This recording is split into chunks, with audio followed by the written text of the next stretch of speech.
Hey everyone, it's Tony Janko, Mr. Hendricks County with the Janko Realty Group. Today, I'm walking you through the most common questions we get from homeowners who are thinking about selling. If you're considering making a move anywhere in Avon, Plainfield, Brownsburg, or throughout Hendricks County and Indianapolis, this video will give you a clear step-by-step understanding of exactly what to expect from our very first meeting all the way through closing day.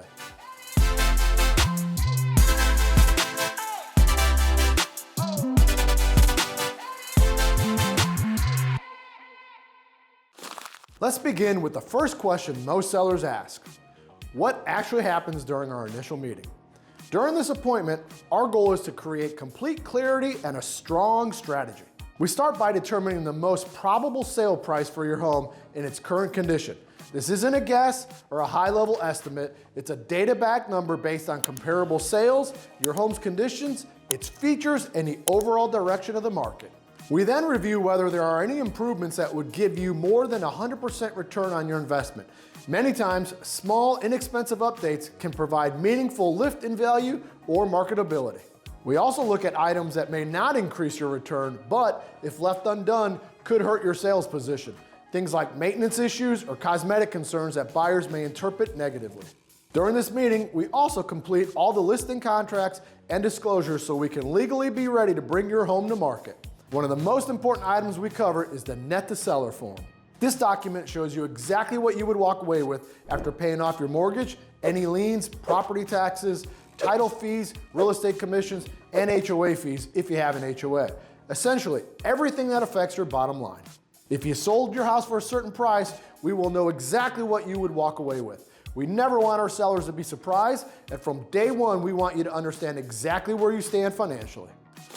Another question we get all the time is whether we use professional photography and who pays for it. The answer is absolutely yes. Every home we list receives high-quality professional photography. In most cases, we also use property highlight videos, and when it would benefit the seller or help increase visibility, especially for larger properties or homes where aerial shots add value, we will incorporate drone photography or drone video as well. And we pay for it all. There's no upfront cost to you. Once the media is completed, we don't just simply upload it to the MLS and hope for the best. We post your home everywhere on the internet, including YouTube, Facebook, Instagram, and all the local community groups and town chatter pages. In addition, we pay for enhanced online promotion to help search engines put your home in front of individuals they've identified as the most probable buyers based on their behavior and search patterns. Our goal is simple. Maximize exposure, maximize traffic, and maximize results, all without any upfront cost to you. Another big question we get is, how do showings work? We work with a third-party service called Showing Time, which is the industry standard for coordinating appointments. When an agent who has a client wants to see your home, they send a request through Showing Time. The system automatically texts you with the requested date and time. If that time works for you, you simply reply yes and the showing's confirmed. If the time doesn't work, you can reply no, and my partner Tony or I will personally call you to find out a better time. We will then reach out directly to the buyer's agent and coordinate a time that works for everyone. It keeps the process efficient, secure, and smooth for you. Another question sellers often ask is, when are they required to leave the house? You'll need to leave the house for all showings, inspections, and appraisals. Showings typically last 30 to 45 minutes. Home inspections take longer, usually around 2 hours. And appraisals are generally quick, maybe 20 to 30 minutes. But yes, for all three, you do need to step out so that buyers and professionals can do what they need to do. Next, sellers want to know how agents and buyers actually get into their home. We use a secure professional-grade combination lockbox on your front door. This is the industry standard for most traditional real estate listings in our area. Once a showing is approved and showing time is verified, the person requesting the access is a licensed real estate agent in good standing. They provide that agent with the temporary code for that particular appointment. Buyers never receive the code directly, and they are always accompanied by their agent or inspector. It's safe, secured, and provides full accountability.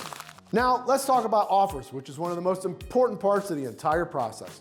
When a buyer is ready to make an offer, their agent emails it to us, and we contact you right away to review it together.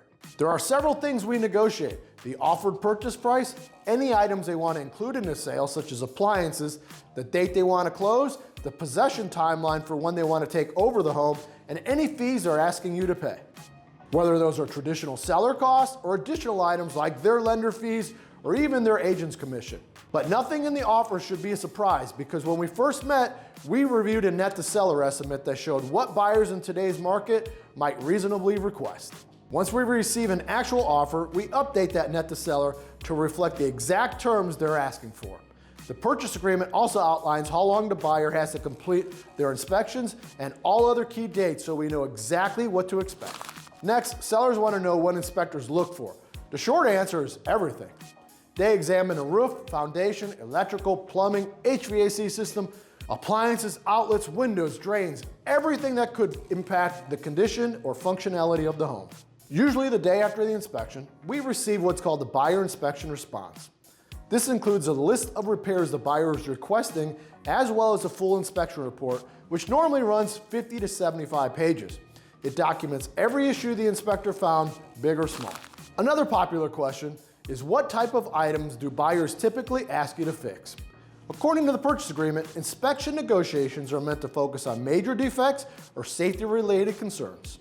These are items that, if left unaddressed, could impact the value or future condition of the home. Things like active leaks in the plumbing or electrical issues, roof concerns, foundation movement, or HVAC problems. Yes, sometimes buyers will ask for minor cosmetic repairs or general maintenance items. And when they do, don't worry. That's why you hired us. We help determine which requests are reasonable and which are not, and we negotiate firmly but professionally to keep the transaction moving forward. And if you agree to repairs, we can connect you with trusted contractors who can complete the work quickly and correctly. Sellers also want to understand the appraisal process. The appraiser works for the buyer's lender, and it's their job to confirm that the home is worth what both parties agreed to. They walk through your home, they take photos, they assess the condition and upgrades, they may measure rooms and compare your home to similar homes that have sold recently. If the appraisal comes in low, which doesn't happen often in today's appreciating market, I review the comps the appraiser used, and I'll submit stronger comparables if there are better ones available. If we can't justify the price with improved comps, we may renegotiate other terms, such as repairs or concessions, to keep the deal together. Fortunately, low appraisals aren't something we deal with often. Another major question is, how do we determine whether the buyer can actually afford to buy your home? A pre-approval is a good start, but it's not enough. When we receive an offer, Tony and I will personally call the buyer's lender and ask detailed questions about what they've verified: income, assets, employment, credit, or whether the pre-approval was issued based on assumptions. We also ask if the buyer must sell another home first or has any other contingencies.